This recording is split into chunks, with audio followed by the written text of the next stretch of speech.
great Mr. Theory here, whose son is coming to Hillsdale College next year. I was thinking, I own that man now. I can do anything I want to. Because I do surely own that boy. Then it occurred to me, I'd forgotten about the exchange that's happening because our youngest son, Tony, is going to teach Latin working for Mr. Theory next year. So,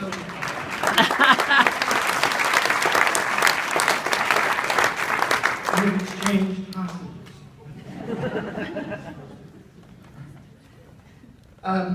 I'm an old hand at commencement, so I know it's important to recognize the most important people in the room who turn out to be the faculty members. How many of them are here? Would you stand up for a second so we can see you?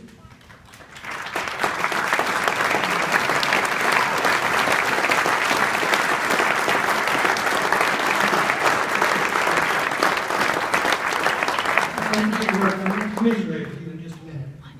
And now, the parents of students in the school. Would you stand up just a minute? Go ahead, Doug. I'll let you represent me. He's representative. Yeah, well, you have to do it anyway.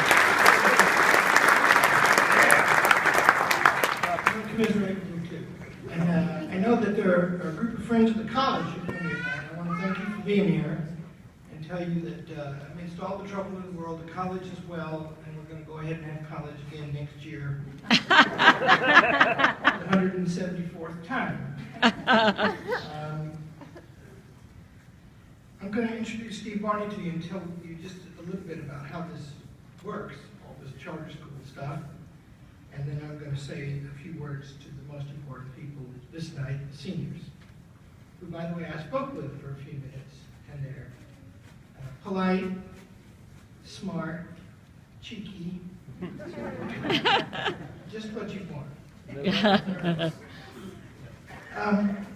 Steve Barney is a friend of mine and a trustee of the college, and some years ago, he became the second person to thump me on the chest and tell me that you, Larry, have to do something about K-12 education.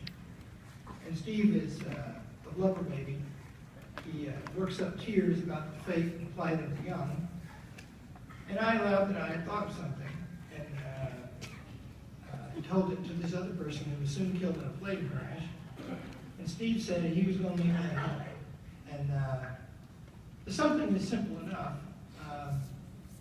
Any good human enterprise is centered around the actual, factual thing it's supposed to accomplish. In the case of a school, the purpose is education. Education comes from a Latin word, these scholars will tell you, that means to lead forth. Forth is a direction, also it's a value term. And so we forget that today. Just read any bureaucrat, any politician, Republican or Democrat, and you won't find 1 in 100 who can tell you what education is. I'm giving a big talk in Washington next week because somebody gave me a prize. And there's going to be a lot of important people there, so I'm going to announce the obvious fact that everyone knows and nobody says, which is the people in the Department of Education wouldn't know an education if it bit them on the butt.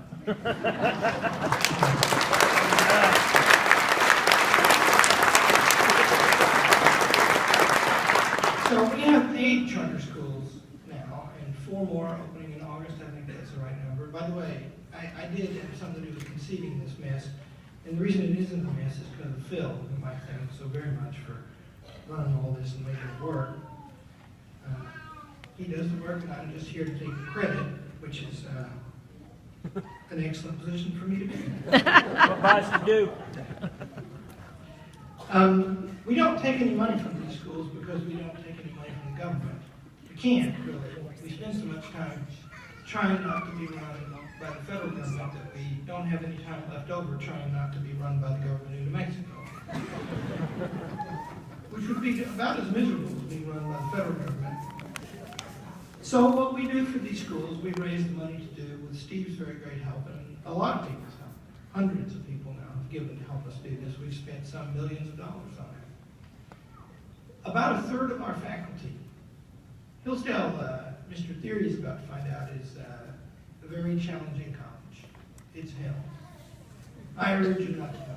And one of the reasons it's held is because there's a faculty member for every 9 students. And they're very smart and they love to teach. And they have just fallen in love with this project.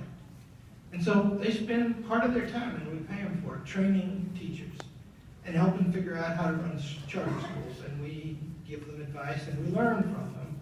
And so we become also a clearinghouse for advice. And I want you all to know that this is a privilege for us to do. It's an inspiring thing to do. And it owes so much to Steve Martin. You should thank him.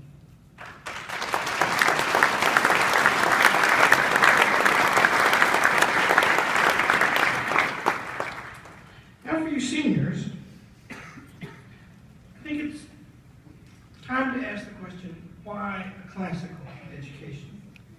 And I want you to know that my expertise is in torturing the young. It's easy after you come to understand them. By the way, if you do come to understand them, you will love them. These are super, by the way. And as I like to say, but if you just ask them point blank what any fundamental thing means, they're young, they can't tell you. It's hard, right? I mean, how many people in this room could stand up right now and give a good definition of the laws of nature and of nature's God? You've heard the expression, right? It's in the Declaration of Independence. I think Bill Clinton it was once identified that as coming from the Gettysburg Address. But it actually isn't easy to say what those laws are, or how you would know what they are. And education is another such term, and classical is such a term. By the way, we apply the classical term in education to a period of history in Greece and Rome that doesn't cover the entire history of those two places. Why are they classical? Why is classical good? The leading experts, by the way, in this room on why not to do classical education are those people sitting right there. And their teachers and their parents. Because it's terribly troublesome to do. I mean, first of all, homework, out the wazoo. And I don't know what's wrong with you, you're warped in some way or another. Because what kids do today, did you know in the Republic of France, for 2 years now, homework has been outlawed. on the argument that some kids, when they go home, don't have people to help them with their homework, and so it's unequal for parents to help students learn. Oh my right? gosh. But that's very widespread in America today, which means that these kids have missed parties and fun and dances and TV and movies that all of their peers have enjoyed. What is wrong with you people? And young is the very time when you can best enjoy those things. What were you thinking? Getting smart. And then Latin. Why Latin? God help us. I mean, it's a dead language. Even if, by the way, there's getting to be almost no reason to learn any other language. Because soon, it's already working, it's just not widespread yet, Skype is going to provide automatic translation in real time between any two people in the world, whether they speak the same language or not. So why would you learn another language? Indeed, by the way, you could have a conversation with somebody, I imagine soon, in Latin, when neither of you knew Latin. Think of that. Does that make sense? No. But think of this, by the way.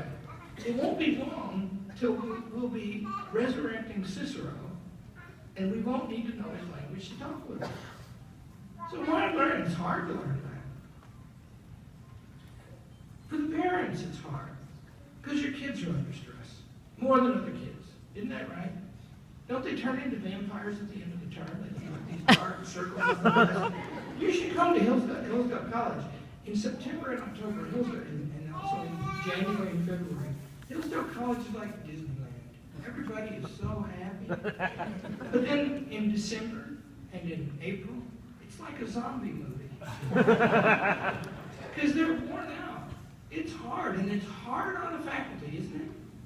Because, you know, the grade is a distortion, but the great idea today about education is that students should spend their time all day long doing whatever happens to interest them. And see, you know what it's a distortion of? I'm going to talk about this for a second later. It's a distortion of this fact. Whatever these people here know. How many are there? 9 of them? However many of these 9 know, whatever they know, they don't know it because their teachers knew it. I've learned this myself, teaching. There's some things, there are 3 things that I know as much about as any living person. I fancy that they're important things, and I spent 40 years learning them. And I started teaching regularly 15 years ago, and I discovered I can't teach it to the students unless they work and seek it hard. And all I can really do is bore them, especially if I make the mistake of trying to tell them too easily and quickly. You always ask them first. And then when they give you the answer, especially if it's right, it's important to disagree with them. You know, because they're young, right? And then they go, oh my God, right? And then they're really thinking now, see? And all you can do, if you don't do that, is just give them the conclusions you reached after all that sweat and toil. That's a truth. And if you think about that truth for a minute, implicit in that truth is the very nature of human freedom. Every achievement is because some free human soul gives itself to that achievement and sacrifices for that achievement.